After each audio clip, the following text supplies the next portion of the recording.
Welcome to Programming with Ruby from the Virtual Training Company.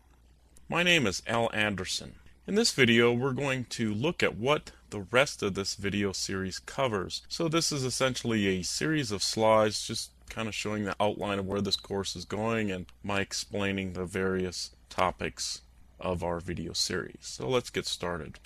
First thing, we're going to talk about what is programming, and we have a couple of sections called the Art of Programming 1 and 2, where we just talk about the general nature of learning to program and what goes into that and how you have to kind of reprogram your brain in order to learn to program a computer very effectively. Then we're going to cover algorithms and a little bit more of a formal look at algorithms and how they transfer into programming in the programming world, and that's going to lay some base work for us in the future, in future videos where we can come back to algorithms and they'll mean a little bit more to you. So what is Ruby is the next thing that we'll cover. I'll talk about it's a computer language, so what does that mean? It's also a scripting language. What does that mean? Compiled versus interpreted. Ruby is interpreted, and we'll discuss the differences there and kind of touch on what virtual machines are and how that relates to Ruby and also the Java virtual machine. And we'll just touch on introducing that everything is an object in Ruby. And that's going to be a theme throughout our whole video series.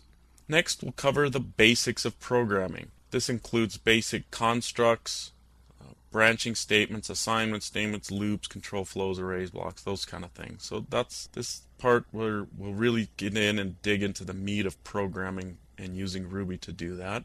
We'll discuss a little bit about installing Ruby on the 3 different platforms shown here. We'll look at how to run Ruby programs in different ways from the command line, interactively, those types of things.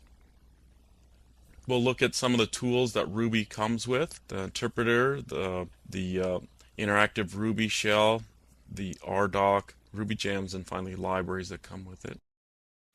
We'll do a pretty good introduction to object-oriented programming. What is an object, a class, those types of things. How does program flow work with object-oriented programming? Then we'll get into some more stuff. I call this basic Ruby as opposed to some of the earlier things where you're just dealing with the programming constructs. This is more of the conceptual basis of what goes on with Ruby, with types, duck typing, which duck typing essentially means what it says there. If it quacks like a duck, it's a duck. So if something looks like a string, has a string behavior, then it's probably a string, and that's how Ruby treats it. Look at variables and constants, different types of expressions, methods. We'll go into strings pretty in depth, how to manipulate them, format them, what strings are, those kind of things. We'll look at some basic input-output, how to get something printed out, making it look nice, getting some input from the user, that type of thing. How to work with files, directories, opening, closing files, reading, writing, binary versus text files, working around with some directories. We'll do little example programs when we do that. We'll look at something called regular expressions. You'll also hear that called regex, and look at what a regular expression is, just to kind of pique your interest, but it has to do with matching up text generally. So you're looking for patterns in text, and there's actually kind of a language that goes along with that. So we'll look at how you create those and how you use them, and a little bit of advanced regex. And this, of course, is all within Ruby. We'll look at how you mess around with some math in Ruby, how numbers are represented. Really big numbers can be represented in Ruby, surprisingly large numbers. Floating point, the big decimal there, how to deal with primes, greatest common denominator, lowest common denominator. And we'll actually take a look at the RSA algorithm. Not so much the formalistic math side of it, because there's some pretty intense math that goes into it, but more on the programming side of it and how to implement it. So I'll give you a gentle introduction to it, and you can play around with that. We'll look at what symbols and ranges are in Ruby. We'll take a look at dates and times, manipulating them, doing math with them, comparing them, such. Go into arrays, hashes. Essentially, you can kind of see the pattern here where we introduce a concept and what is it, how do you create it, how do you play around with it, what is it good for, that type of thing. There's more data structures. There's some pretty advanced data structures within Ruby, including sets, stacks, and queues, and we'll play around with those, figure out what those are. We'll dive into some more object-oriented programming. That's what OOP stands for, making your own classes, and I see I have a misspelling there. And some advanced techniques with inheritance and that type of thing.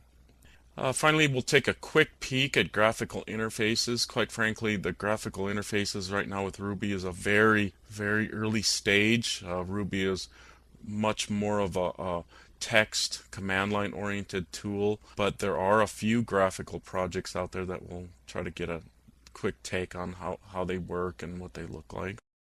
We'll look at threading in Ruby, what threads are, and that's essentially where you can fire off separate little processes that run by themselves and report back some information to Ruby, and you can be doing other things at the same time.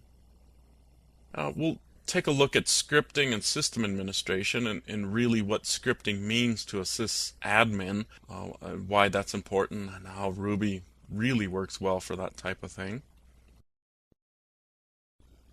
We'll take a peek at testing and debugging, what that means, unit testing, and how you should be doing tests. We'll look at a little bit of network programming, just a little bit to get your feet wet with it and understand simple servers and network clients. We'll look at some basic web apps that Ruby is capable of. Specifically, we'll look at CGI, which is a common gateway interface. It's a common way to program up and have web browsers access a program running on a computer. And then we'll take just a quick look at Ruby on Rails, a very quick introduction, which is another web app development framework. So finally, we'll finish it up by taking a look at some Ruby resources available on the internet and where you should go with your education.